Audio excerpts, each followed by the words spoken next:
आखिर हम विकास की कौन सी डगर पर चल पड़े हैं जहां पर हमारे पास संसाधन ही नहीं है। आज भी उसी पिछड़े राजस्थान की तस्वीर मैं आपके सामने लेकर आई हूं, जहां हर दूसरे या तीसरे दिन एक बच्चे की जिंदगी बोरवेल में तड़प तड़प कर चली जाती है, लेकिन हमारे पास जुगाड़ के सिवाय कुछ नहीं बचता। एक और मामला हमारे सामने आ गया है कोटपुतली से, जहां 3 साल की मासूम बच्ची चेतना गिर पड़ी है बोरवेल में। 30 घंटे से ज्यादा का समय बीत चुका है। प्रशासन क्या कर रहा है? सिर्फ और सिर्फ जुगाड़ के सिवाय। अब हनुमान बेनीवाल और अनिल चोपड़ा सरीखे नेताओं से उम्मीद की जा रही है, तमाम पूरे सोशल मीडिया पर यह बात की जा रही है कि ऐसे नेताओं को स्टैंड लेना चाहिए, लेकिन क्या वाकई में ये नेता बचा पाएंगे उस मासूम जिंदगी को? और इस बात की क्या गारंटी कि वो मासूम जिंदगी जब बाहर आएगी तब वो वही किलकारी मार रही होगी जो 30 घंटे पहले मार रही थी अपने घर पर? तो इस मुहिम को संवाद के प्लेटफॉर्म से मैं चेतना शर्मा आपके सामने लेकर आई हूं। नमस्कार, आप देखना शुरू कर चुके हैं संवाद भारत का भारत के लिए, और आज इस वीडियो के जरिए मैं भी एक सवाल उठाती हूं कि क्या हर दूसरे तीसरे दिन गांव में बोरवेल, खुले बोरवेल ऐसी जिंदगियां लील लेते हैं, लेकिन प्रशासन वहीं का वहीं ढाक के 3 पात रवैया दिखाता है? क्या हमारे पास इतना विकास, इतने संसाधन नहीं हो सकते कि हम ऐसी जिंदगियों को बचा पाए? इससे पहले जो बच्चा बोरवेल में गिरा था, उसके लिए भी सिर्फ और सिर्फ जुगाड़ काम में आ रहे थे। तमाम सारी मशीनरियां फेल हो रही थी। नहीं लिया जाता ऐसे मामलों से सबक, और आए दिन ऐसी बच्चों को जिंदगी गंवानी पड़ती है।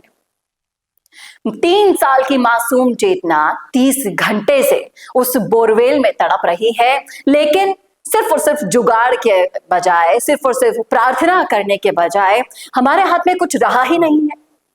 क्या कर लेंगे हनुमान बेनीवाल? सोशल मीडिया पर लोग उनसे उम्मीदें लगा रहे हैं कि हनुमान बेनीवाल आप कुछ कीजिए, लेकिन क्या हनुमान बेनीवाल के पास वो मशीनरी है जो इस वक्त उस बच्चे की सांसें बचा सकती थी, जो इस वक्त जुगाड़ के अलावा काम कर सकती थी? वो भी क्या कर लेंगे? मौके पर आ जाएंगे, बैठ जाएंगे, दुआएं करेंगे, प्रार्थनाएं करेंगे, लोगों की आवाज प्रशासन तक पहुंचाएंगे, प्रशासन पर आप कार्यवाही करने की मांग उठा लेंगे, बस सिर्फ इतना सा कर पाएंगे।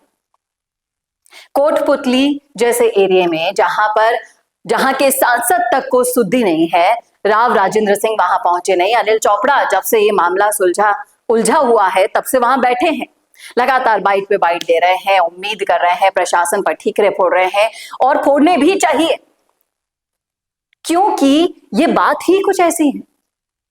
जो बच्चे आपके घर के बाहर खेलते हैं, कूदते हैं, वो बोरवेल में अपनी मौत से लड़ रहे हैं, जिंदगी से जूझ रहे हैं। अगर वो जिंदगी हार जाती है तो फिर हमारे हाथ से एक और जिंदगी चली जाएगी। प्रशासन का क्या जाएगा? आप ठीकरे फोड़ते रहिए, वो फोड़वाते रहेंगे, देखते रहेंगे, चुप रहेंगे, लेकिन ढाक के 3 पात वही हालात रहेंगे जो आज से पहले हुआ करते थे। 15 से 20 साल पहले का राजस्थान और आज का राजस्थान भी एक जैसा ही लगता है, कोई फर्क नहीं लगता इसमें। क्या आपको लगता है ये फर्क कि क्या राजस्थान के गांवों में कोई विकास हुआ है? क्या हमारी मशीनरी में कोई एक्स्ट्रा एडिशन जुड़ा है? ऐसे संसाधनों को हमारे साथ होना चाहिए था, क्योंकि ये सिर्फ एक और एक मामला नहीं है। हर बार, हर तीसरे, चौथे, 5वें दिन आपको एक खबर मिल जाएगी कि उस बोरवेल में वहां बच्चा गिर गया, उस बोरवेल में वहां बच्चा गिर गया। बच्चों को बचाया नहीं जा सकता, ये हकीकत है। 48 घंटे, 50 घंटे, 60 घंटे टाइम बढ़ता जाएगा, उतनी ही उम्मीदें कम होती जाती है। वो बच्ची की रोने की आवाज आ रही थी, लेकिन अब बंद हो गई है, और इसकी क्या गारंटी है कि जब तमाम सारे जुगाड़ों के जरिए उसे निकाला जाएगा तो वो हमारे सामने हंसती हुई, मुस्कुराती हुई निकलेगी? नहीं।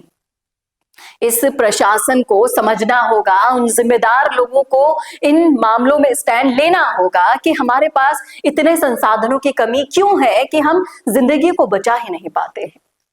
संवाद के इस प्लेटफॉर्म से मैं यही उम्मीद करती हूं कि छोटी सी मासूम चेतना की जिंदगी को बचाया जा सके, और चाहे से वो हनुमान बेनीवाल हो, फिर चाहे से वो अनिल चोपड़ा हो, ये लोग सिर्फ और सिर्फ प्रशासन पर दबाव बना सकते हैं कार्यवाही करने का, लेकिन असल में इन मौतों का जिम्मेदार सिर्फ और सिर्फ प्रशासन होता है। हमारी वो सरकारी मशीनरी होती है जो फेल हो जाती है, और जिस तरीके से ये सारी चीजें हमारे सामने आती है, दुख होता है कि हम विकास की बातें करते हैं, आगे राजस्थान की तस्वीरों की चर्चाएं करते हैं, लेकिन जो तस्वीरें हमारे सामने हैं उनका क्या, उनके लिए क्यों स्टैंड नहीं लिया जाता। छोटे छोटे मासूम बच्चों की जिंदगियां ऐसे हादसों में चली जाती है। कुछ ही दिनों पहले एक बच्चा गया था और ना जाने तमाम अनगिनत कहानियां हमारे सामने हैं, और अब नहीं चाहते कि एक और बच्ची इस प्रशासन की लापरवाही का शिकार हो। जितने भी बोरवेल खुले हैं उनको चिन्हित किया जाना चाहिए, उन्हें ढका जाना चाहिए, जो भी कार्यवाहियां होनी चाहिए वो होनी चाहिए। आप, अब हम सब लोग, गांव के लोग, सब लोग जिम्मेदार हैं, पढ़े लिखे हैं।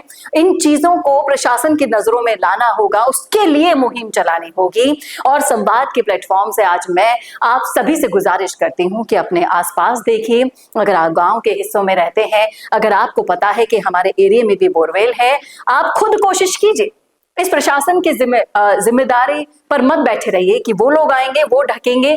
नहीं, हमारे बच्चों की जिंदगी आ जाती हैं, उनको कोई फर्क नहीं पड़ता है। आपके घर से चिराग बुझ जाते हैं, किलकारियां छूट जाती हैं, हमसे दूर चली जाती हैं। इसलिए अपने आप को जगाना होगा। अपने आसपास, अपने क्षेत्र में जितने चिन्हित बोरवेल करने होंगे उन्हें करिए, प्रशासन को रूबरू कराइए, लेकिन आप भी अपने हिसाब से उनके लिए स्टैंड लीजिए।